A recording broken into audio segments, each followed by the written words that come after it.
3 years ago, Miss SVG 2019 was crowned, and now it's time for a new queen. On October 29th, 2022, the Annisville playing field will be transformed as 8 beautiful contestants vie for the opportunity to ascend to the throne in the royal return. Who will be Miss SVG 2022? Would it be Pallavi Brown, Miss Play 4? Raquel Coombs, Miss In Transit Exports. Shannon John, Miss Setco. Shadin McLean, Miss Davin. Ariel Olivier, Miss St. Vincent Brewery Limited. Shania Peters, Miss Flo.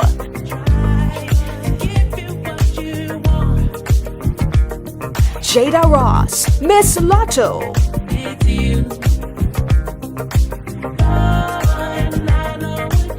Or Chanique Swift, Miss Massey Stores Limited.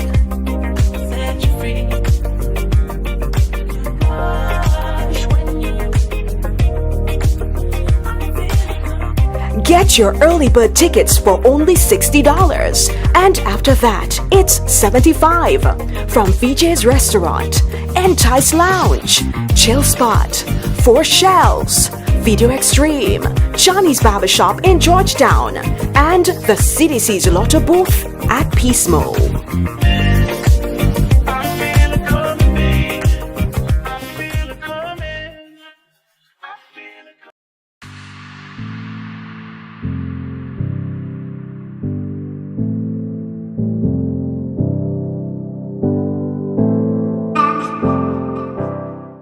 Welcome again to Healthy Choices, Healthy Action on VC3 TV.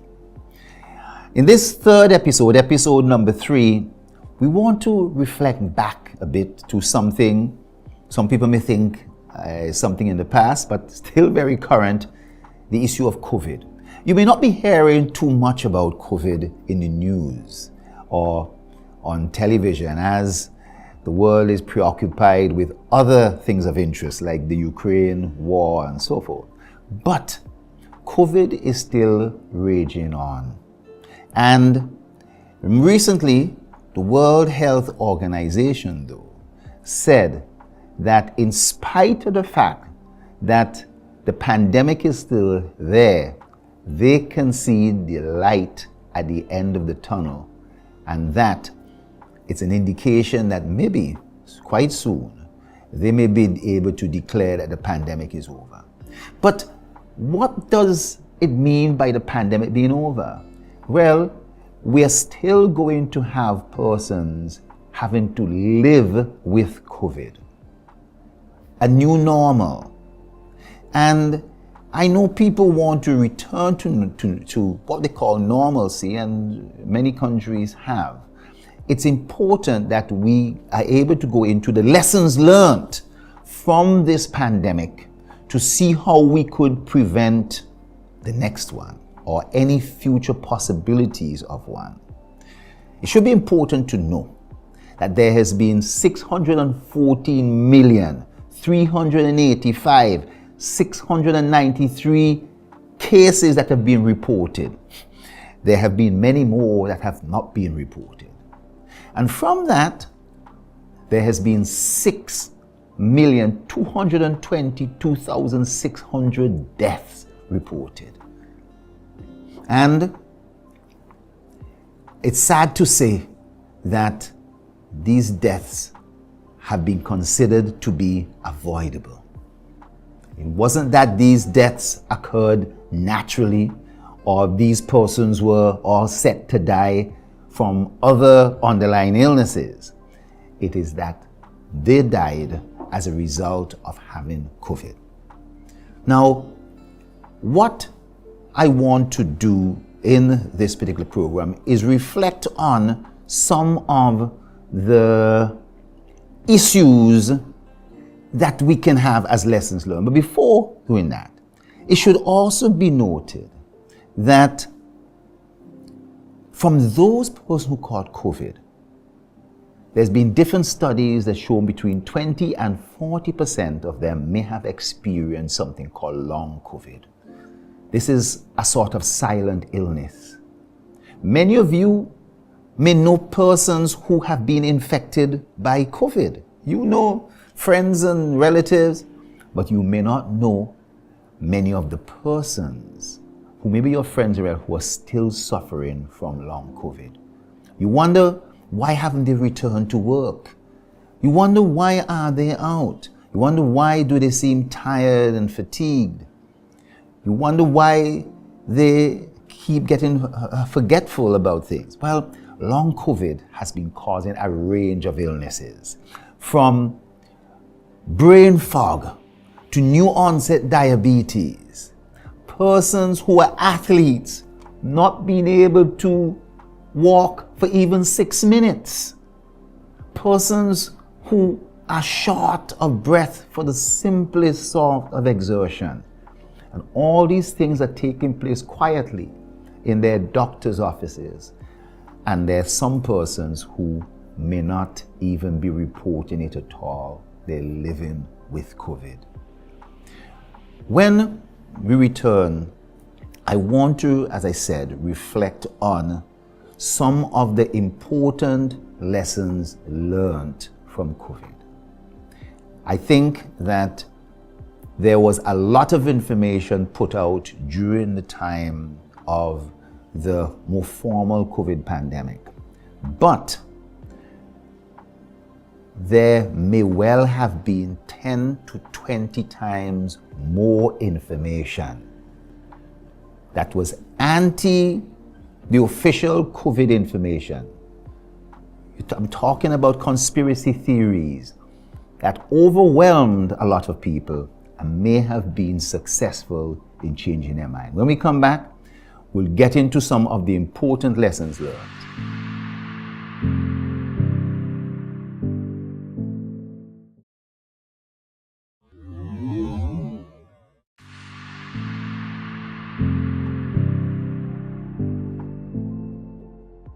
Let me start back by saying here in St. Vincent and the Grenadines, we've had 9,900 cases, and we've also had 116 deaths. Both figures are some of the lowest in the Caribbean, but every single one of those 116 was a precious soul and what we consider as an avoidable death. These individuals didn't die from their underlying heart disease or diabetes or so, with respect. They died as a result of COVID. And this is where we really start off, because technology and the rapid scramble in 2020 to develop vaccines, you only had a handful of companies and countries actually successfully developing the vaccines. Many attempts failed.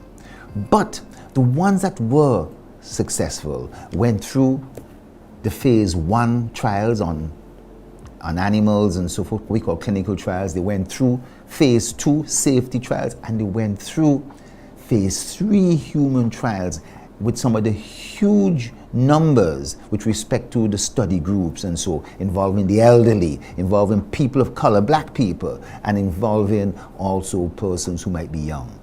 This information was able to allow some new vaccines, such as messenger RNA, which is the Pfizer, Moderna, as well as some adenovirus, AstraZeneca and Sputnik and so forth, to be developed, and some other very important vaccines that came out of the older methods, like the Abdullah out of Cuba. These were some real fascinating developments. I want to applaud them.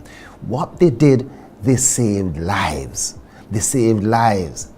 But the important thing is that when enough effort is made to get many centers working with each other, in terms of a global pandemic, you're able to get huge success and you're able to get results. And so the development of the vaccines was an important milestone that saved lives. Now, in terms of the vaccines, they were not all the same. Not all vaccines were equal in terms of their potency, in terms of their effectiveness, or their availability. There are vaccines that have been produced that never arrived here in St. Vincent. Matter of fact, Johnson & Johnson and Moderna never came here. But this was one of the big challenges and the second important lessons, that the more developed countries had much quicker access to vaccines and poorer countries did not.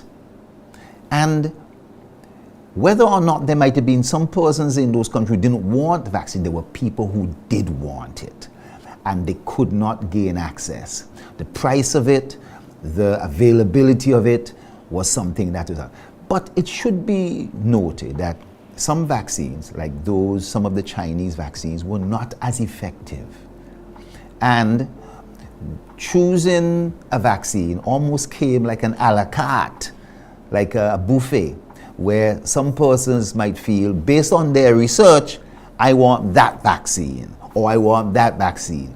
But sadly, those vaccines may not have been available in your country, even though you may have liked the way that particular vaccine was written up or was seen to be available.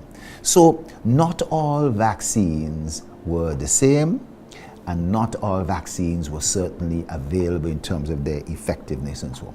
One of the important things, though, is that the third important lesson was that it was clear that after the various studies were done, that vaccines were expected to do four very important things. One, to prevent transmission of the disease, number one. Number two, to prevent severe illness. 3, to prevent hospitalization. And 4, to prevent death. When we come back, we're going to get into some detail.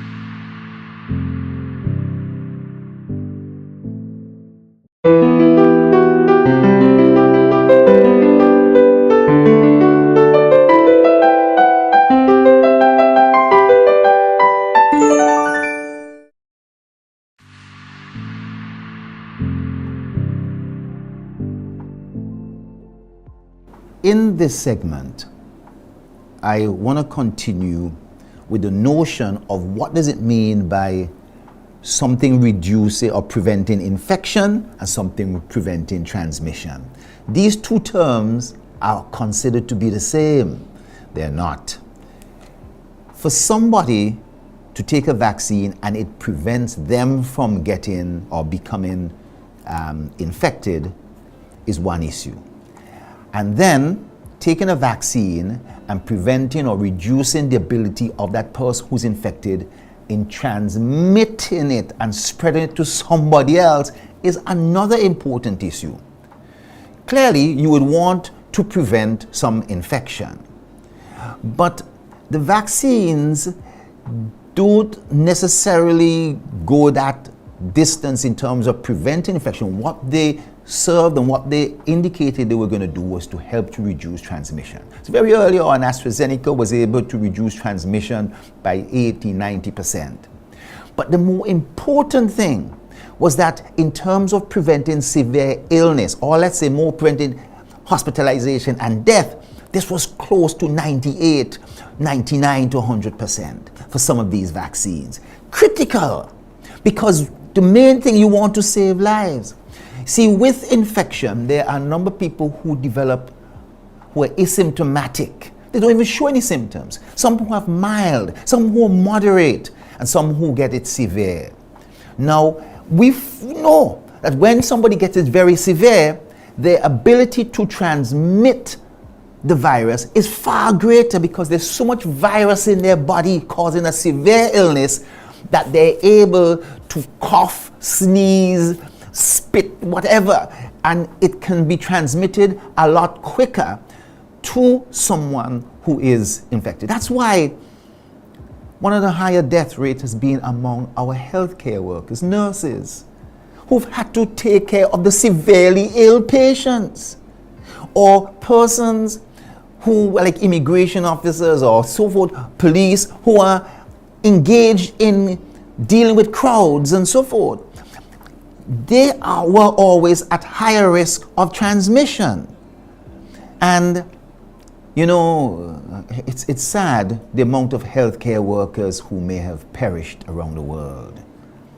But having made this distinction between transmission and an infection, it's important to know that the vaccines were hugely successful in saving lives, in preventing hospitalization. Why we say hospitalization? Because if more people are admitted to hospital, it overwhelms the hospital.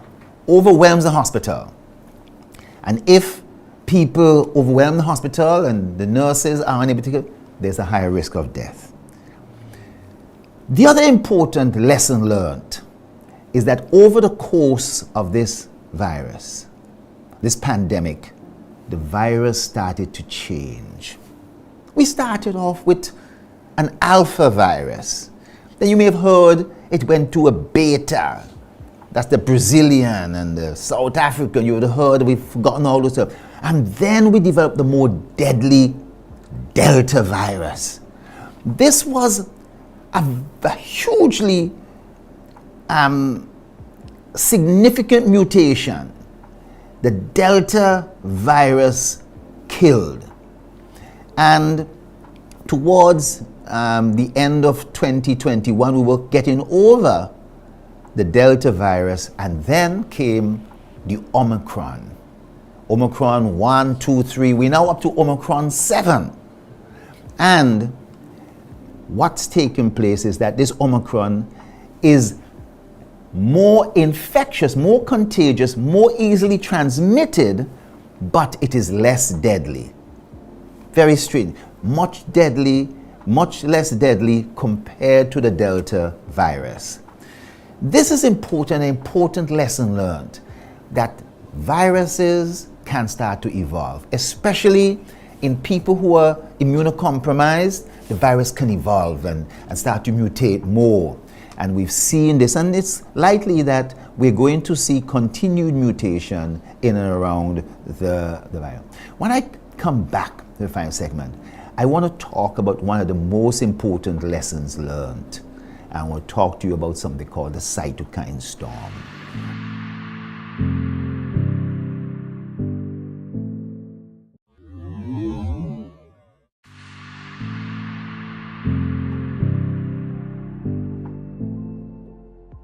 I met somebody the other day, and they said to me, Doc, you know, I drank my turmeric and ginger, and I was taking all my bottles of vitamins, and I think that helped me. And I said, it probably did help you. You know, it's strange. We all can have different reactions. Younger persons would tend to get COVID mildly, but could have passed it on to the elderly. And this is what I want to focus on today. This COVID virus belongs to a group of illnesses that exhibit something called the cytokine storm. Now, anytime I mention this word, people turn off because they say, what's this? What's that? I've never heard this before. A cytokine storm we've seen with severe dengue. We've seen with an illness called the plague. Have you heard of the plague that went through the ages? Well, that has the cytokine storm. Certain type of influenza also can give you cytokine storm. The cytokine storm is not so much about your immune system being deficient and you don't have a proper response to the virus. So therefore, taking turmeric and ginger and other things, other bushes could boost your immune system. It's not about that. The cytokine storm is more about your immune system overreacting to the virus, whether your immune system is good or strong or bad. What I'm saying to you is that your immune system is like a whole defense of your body. And it has many tools it could throw at the virus. But in this cytokine storm that the COVID induces, it throws everything at the virus. Let me say it throws mud, stones, bows and arrows. It throws bullets, bombs. It throws grenades. And it comes almost like having a fly on a piece of glass and you're smashing that whole glass, breaking down the table in order to kill the fly. The point I'm making is that your immune system overreacts to the presence of the virus in such a way, trying to kill the virus, that unfortunately it's like ricochet. It's like friendly fire. The immune system overreacting damages your lungs, damages your heart, it causes clotting. Do you know that COVID causes almost 400 times the increased risk of clotting than even some like AstraZeneca vaccine or anything like that, or smoking or so? It's important to know that this cytokine storm, which we find difficulty talking about, is something that we may not have emphasized enough. And so persons would be thinking, look, I am protected because I have drank all my vitamins, I've exercised, and I'm okay. But that's not it. Some people's bodies, and we have no way of predicting, just reacts in this very strange way. And so someone who has diabetes or high blood pressure, in other words, the diabetes and hypertension already has caused some damage. Somebody had diabetes, let's say for 20 years, and the diabetes is not controlled, or high blood pressure where their pressure is always running high, or they have a cancer that has started to spread. When they now get the cytokine storm from the COVID, their body can't handle it. Whereas someone younger who never had diabetes, who never had high blood pressure, never had cancer, may be able to shrug off the COVID. But they, because of their underlying illness, would have gone over the top, and the cytokine storm reaction, the ricochet, would have done a lot of damage. But more importantly, I want to say that one of the biggest lessons learned is that of information. See, doctors are not ones to get on programs and argue with people and tell people they're wrong and they don't know what they're saying and so forth. And so the huge amount of conspiracy theories, whether the COVID vaccine magnetizes you, whether there are chips in the vaccine, whether there's the mark of the beast, all the different things here. Doctors didn't necessarily respond to that.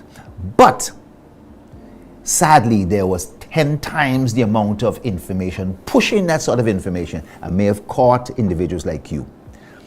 Ladies and gentlemen, COVID has been an experience of a lifetime. I think these important lessons, I am pretty sure, will be able to utilize in the future to be able to tailor the messaging, and hopefully the technology will be able to have much more speedy responses. The COVID, I think, maybe by the end of this year, the pandemic may be over. But in the meantime, I still want to encourage people to wash hands. I want to encourage people to make sure they follow all the public health protocol. This has been Healthy Choices, Healthy Actions on VC3 TV. We want you to join us every week. Remember, Healthy Choices ha@gmail.com. You can send us your questions or so in terms of what you would really like to hear us talk about. But the important thing is that this information can help change your life. And we want you to watch every week and join us so that you, on making healthy choices, can indulge in healthy actions and ensure that you are the healthiest version of you.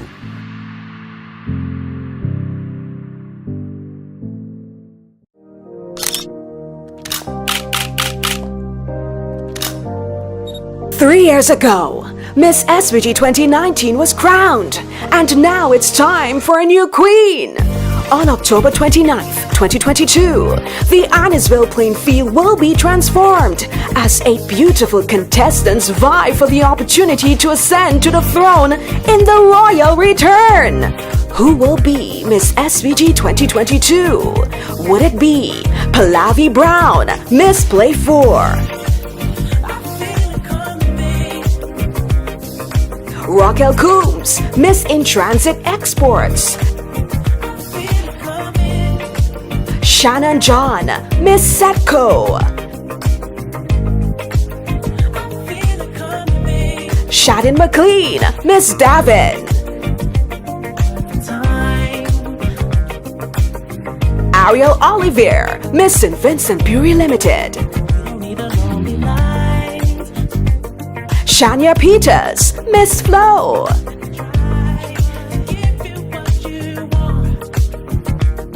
Jada Ross, Miss Lotto.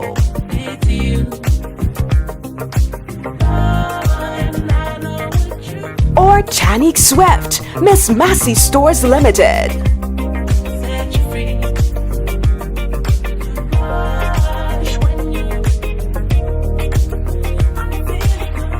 Get your early bird tickets for only $60, and after that, it's $75 from VJ's Restaurant, Entice Lounge, Chill Spot, Four Shells, Video Extreme, Johnny's Barbershop in Georgetown, and the CDC's Lotto booth at Pismo.